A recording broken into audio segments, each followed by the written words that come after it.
President of the Jamaica Association of Sports Medicine, Dr. Kevin Gwynne-Jones, has warned against the long-term effects contracting COVID-19 can have on the nation's sportsmen and women.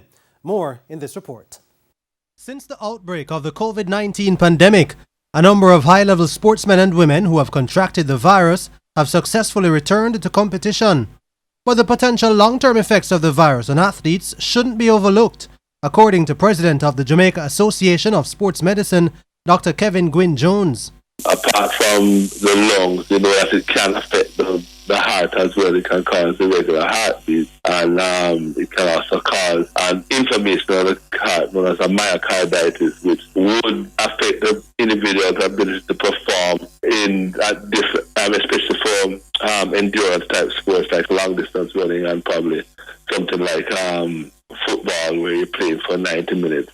In the meantime, with plans afoot to stage the ISA Boys and Girls Championships this year, Dr. Jones has joined other stakeholders in advising coaches not to burden their charges too much, especially with the more senior ones at a higher risk of injury. The younger ones, it wouldn't affect as much as the older ones, because the older ones will be more closer to adults, so their ability to grow and their tissues to remodel and so forth would be more affected. Coaches should treat it just like how they would treat an athlete who has just started to train, and then even though they might have less time, they shouldn't really try and go into some kind of an accelerated mode in terms of their preparation towards champs or whichever competition it is. And because of these factors, Dr. Jones, who has assessed a number of the nation's athletes, says a couple of outcomes could occur. We figure that the level of performances would be reduced, the times and distances would be less, and then the risk of injury if they don't go through the normal training preparation that they would for the event. With the government signaling its intent to okay the return of face-to-face classes, ISA is gearing up to welcome the return of sports in the Easter term and has already set a March 23 to 27 date for the Boys and Girls Championships. Now, as local sporting associations continue to pick up the pieces from the effects of COVID-19, JOA President Christopher Samuda says there is an important lesson to learn from the pandemic going forward. Simon Preston reports. When the COVID-19 pandemic hit China in 2019, little did the world know it would have become a pandemic. So impactful the disease has been that it's still anyone's guess when the world will return to normalcy. According to the JOA boss, Christopher Samuda, sporting associations must now look at a professional outfit that will minimize adversities in the future. I think we have to look at our risk management policies to ensure that those policies take into consideration pandemics such as this need, and not simply not earthquakes and floods. I think we also have to look at our administrative structures to ensure that flexibility that will respond to disasters and pandemic, not only in terms of designated persons who will be responsible to operate a policy and also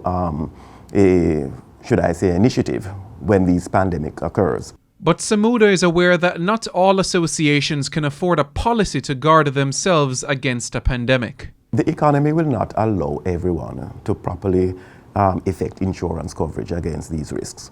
It is something that we have to look at very carefully, having regard to the advent of the COVID-19 pandemic. Our economy is small, and then of course the dollar is such that we do not have excess, and certainly associations, particularly with respect to the challenges that they face, increasing costs in putting on events, increasing costs in sending teams overseas. So we understand from a financial point of view, but that is necessary. Samuda also suggested that associations improve their business model and look at revenue streams which would not be disrupted by a pandemic. You have to look at your contractual arrangements to ensure that even though crises may occur, then the revenue will still be coming in. You have to look at long-term contractual relationships and not event-based contractual arrangements. Because if you put on an event, the sponsorship and the financing expires immediately on the conclusion of that event. But if you have 5, 6, 7-year-old deals which take into account the disbursement of funds notwithstanding crises, then clearly your business model will work for you. Like FIFA, the IOC have announced their own COVID relief package, which will see all individual territories benefiting. But there is an eligibility criteria that local associations must meet. Certainly, the grants will relate to, as I said, preparation for the Olympic Games, going to qualification tournaments, training, camps. So once you are able to demonstrate that you fall within the purview of that articulated by the IOC, then you'll be eligible for the funds. Associations can benefit otherwise, but they must prove to the JOA that there is a genuine need for the funds. Simon Preston reporting for TVJ Sports.